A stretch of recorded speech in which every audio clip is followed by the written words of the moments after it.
Hi friends, welcome back to learning the best wind instrument, the clarinet.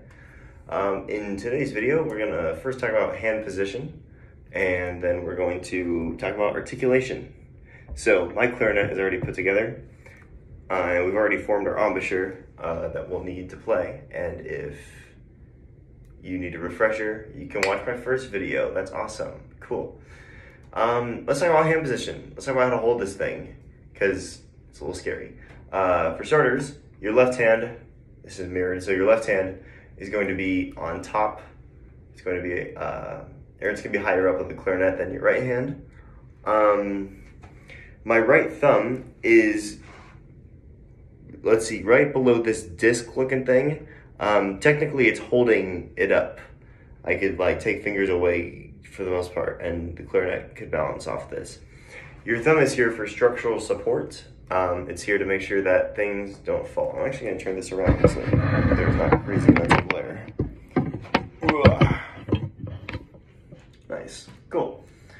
Yeah, so the right thumb is going to be here. A thing you want to note is you don't want it to like bend backwards like this, look like banana shaped, because that's going to cause a lot of tension and it's going to lead to a lot of pain. So you want it rather curved inwards and as relaxed as possible. You can still shake it out however you need to. The thumb on the left hand is going to rest on this tone hole on the back. It's going to be able to jump up to where it needs to be. And your pointer fingers, middle fingers, and ring fingers, we call them fingers 1, 2, and 3, are going to naturally find themselves on the tone holes. You want your fingers to be rounded, as in like, as if you were holding like a pop can or something. Ta-da. And you also want them to be as relaxed as possible.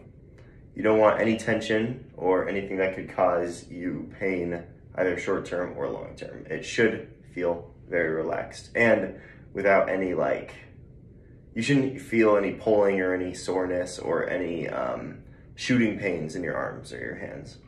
Cool, that's how you hold the clarinet.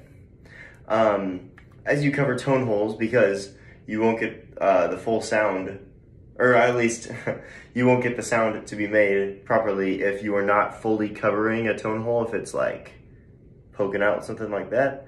You want it to be fully covered, and you want to use the pads of your fingers, not the very tips, because it's going to be hard to cover the whole thing. You want the pads of your fingers, like the full part, I guess. I don't really know how to, yeah. You probably know what the pads of your fingers are. Nice. And that is how you hold the clarinet. We've talked about playing it before. We've already made our embouchure. And so we can go ahead and play a note or two. Awesome. We can play the clarinet. Let's talk about how to articulate. I'm going to play, for example, C to G.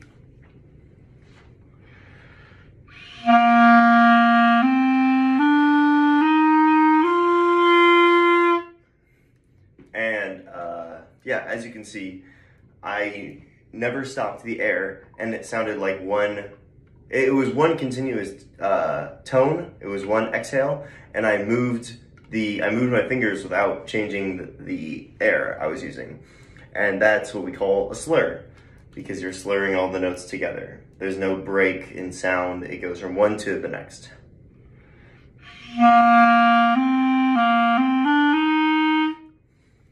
But not all music calls for that. And so we're going to talk about how to articulate, or have a front to every note. You want to hear a difference. You want to hear a tiny little gap. And the way you're going to do that is you're not going to change anything about your air. That's the most important thing.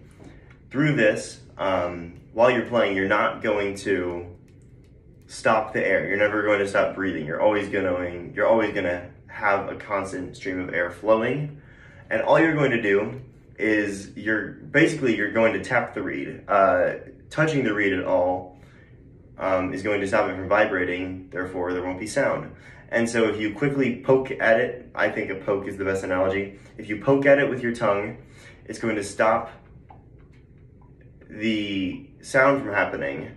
But the most important thing is, as you do that, you need to keep breathing. So for example, I'm going to, and it's going to be really quick. You're going to quickly touch the tip of your tongue to the tip of the reed. And in doing so, you're not going to stop your air. Your air should keep going as it was. And it'll sound like this.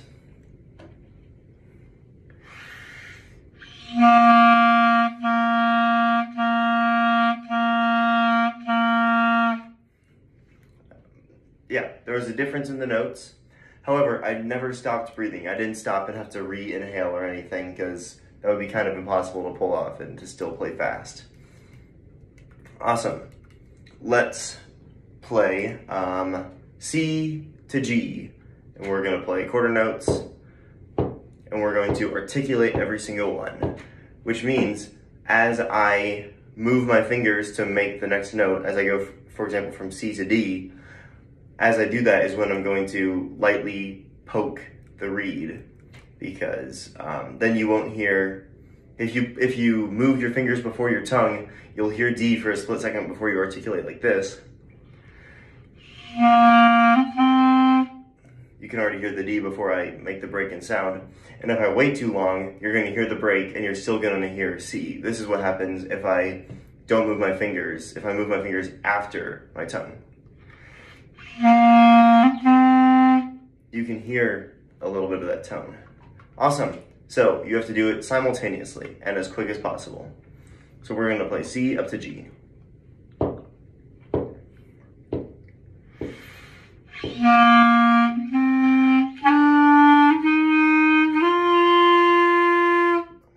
Yeah, you can hear a little bit of a break in sound. So now I'm going to play I'm going to play G to C, once as slurred, and then once with articulation on every individual note.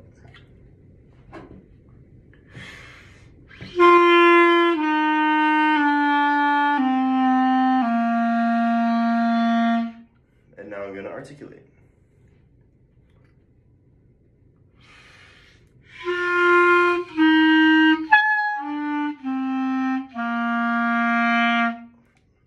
Oh no. That's gonna bite me. I can already hear the slandering coming. Anyway, I'm gonna do that one more time and try to redeem myself.